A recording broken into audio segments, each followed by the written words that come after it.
I mean, it's got to be the worst night for the Celtics in 15 years. Like, this is a transformational night in the history of this organization. This looked like one of the great eras in Celtic history that we were still in the middle of a week ago, and now it's over. We were still in the middle of it last night. If the Celtics win Game 4 and it's 2-2, I said whoever wins Game 4 is going to win the series. We could still be talking about back-to-back championships before having to strip this thing down. And instead, we went from dynasty to tank in one play. The Celtics were probably going to lose this game anyway. They're down 7 with, a little under 3 minutes left. Jayson Tatum is having one of the games of his life. One of the very best playoff games he's ever played. He's already gone for 42. I think it's the most of anybody in the postseason. He can't miss. He's 7 of 16 from 3. Super efficient night, like truly carrying the Celtics in this game, having one of the great games of his career. And then he makes the mistake of passing the ball to Jaylen Brown. Jaylen Brown can't handle this pass. Look at this. How is he not catching this?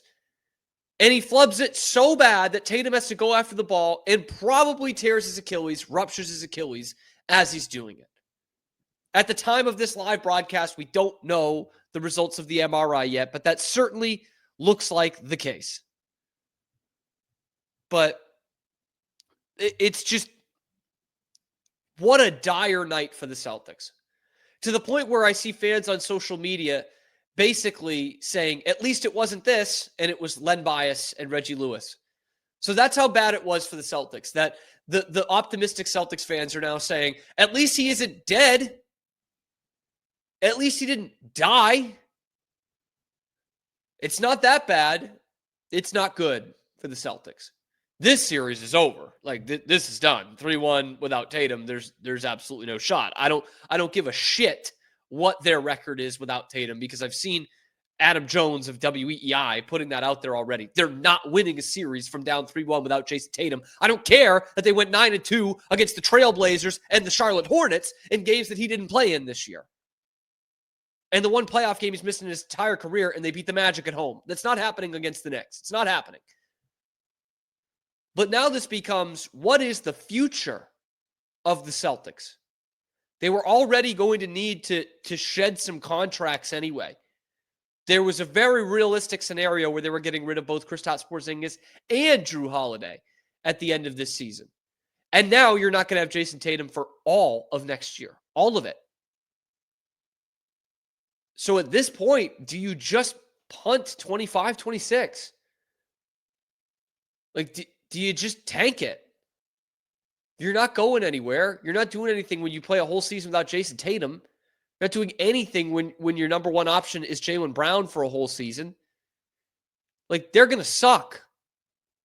And in the East, they might be on the fringe of being a playoff team, which apparently in the NBA now, being in the play-in tournament can get you the number one pick in the draft. So maybe this is big brain stuff here, but you went from dynasty to tank in the matter of a couple of plays, in the matter of one night last night. I think Celtics fans were still pretty confident going into last night they could win this game and turn this series around. It is over, and this era of the Celtics as we know it is over. And it sucks because it should have been a little bit longer. Once again, we will talk about the 24 team the way we talk about the 08 team, which is one of the great teams in Celtics history, but should have won some more titles.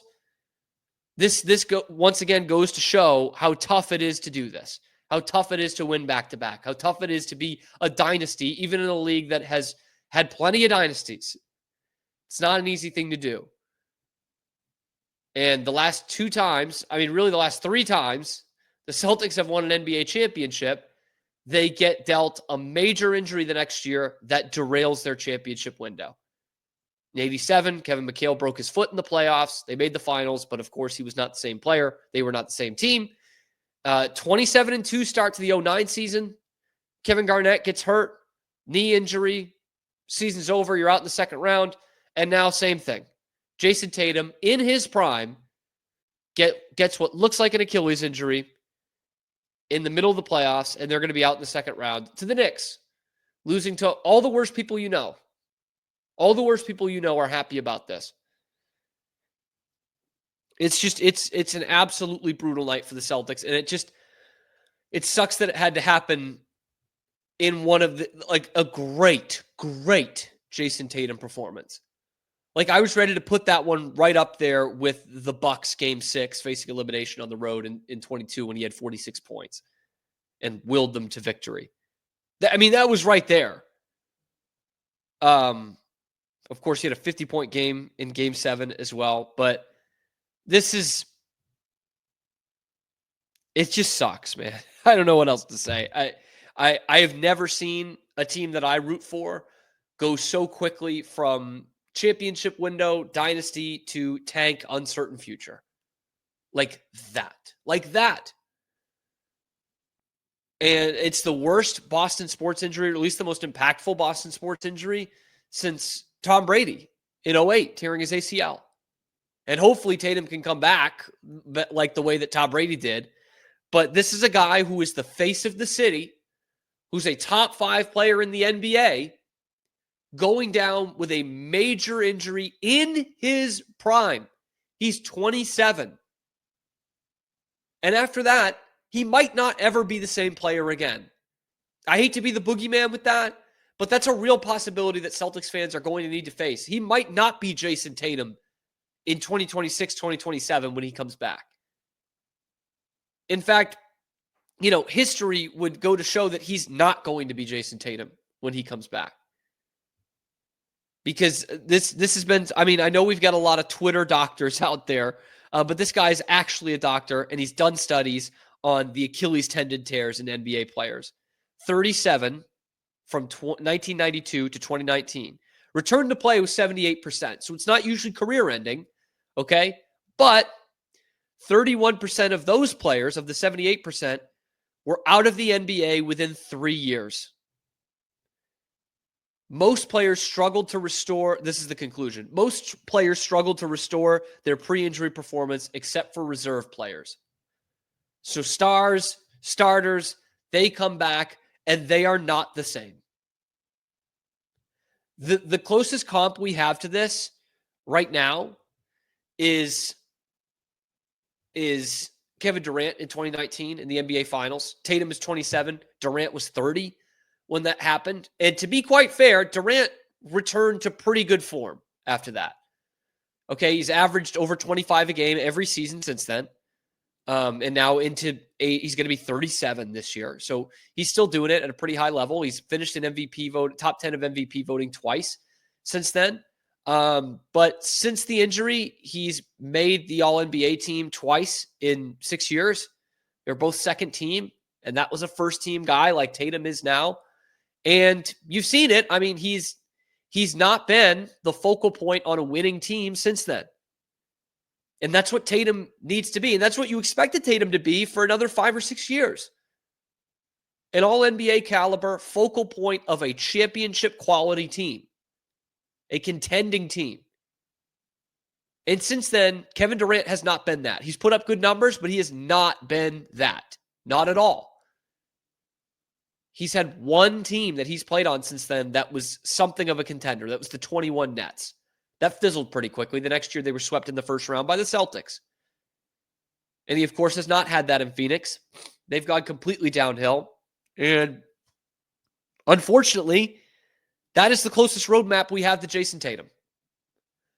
What you saw last night was not just the end to a series, because they're not going to win this series, down 3-1, but truly the end of an era for the Celtics. And potentially the turning point, a bad turning point in the career of one of the greatest Celtics players ever in Jayson Tatum.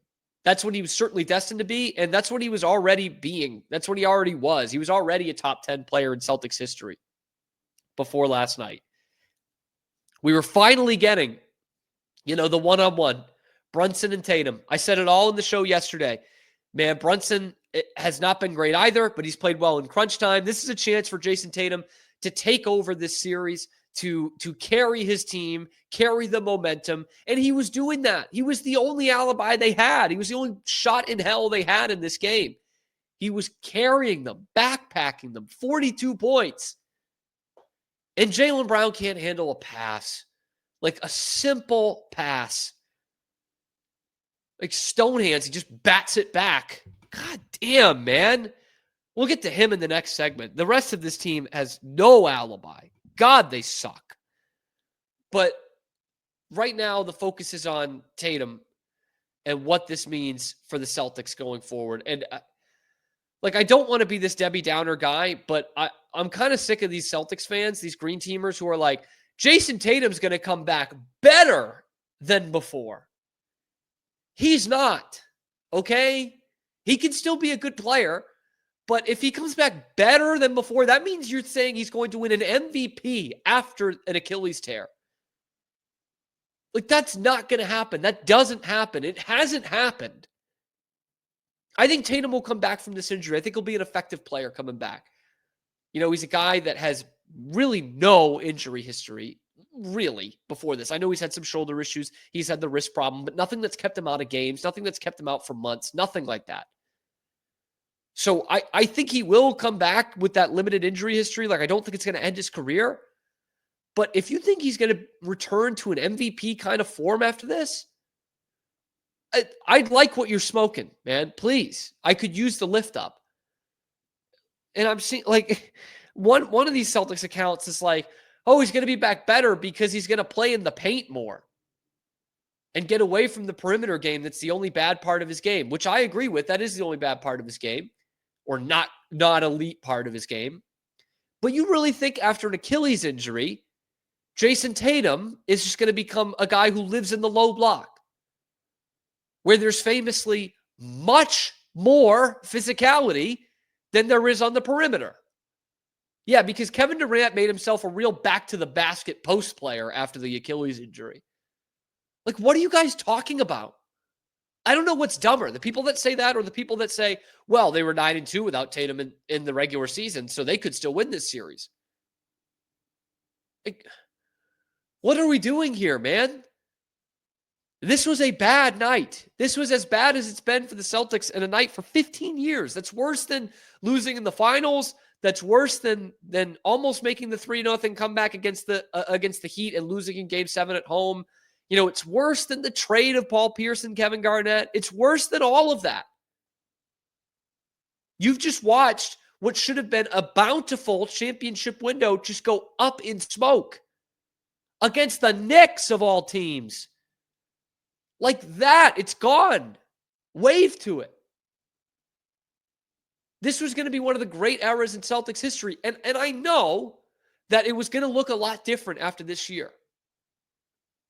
But you continue with an all-NBA, fully healthy Jayson Tatum, that jumpstarts things for your next team. It was not a rebuild. It would be a retool. You'd bring in some other veteran guys. You trust Brad Stevens there. Now that picture has completely changed. Now you're getting rid of some of your veteran guys, and you don't have your best player for the entirety of next year. Like that is a brutal, brutal shift.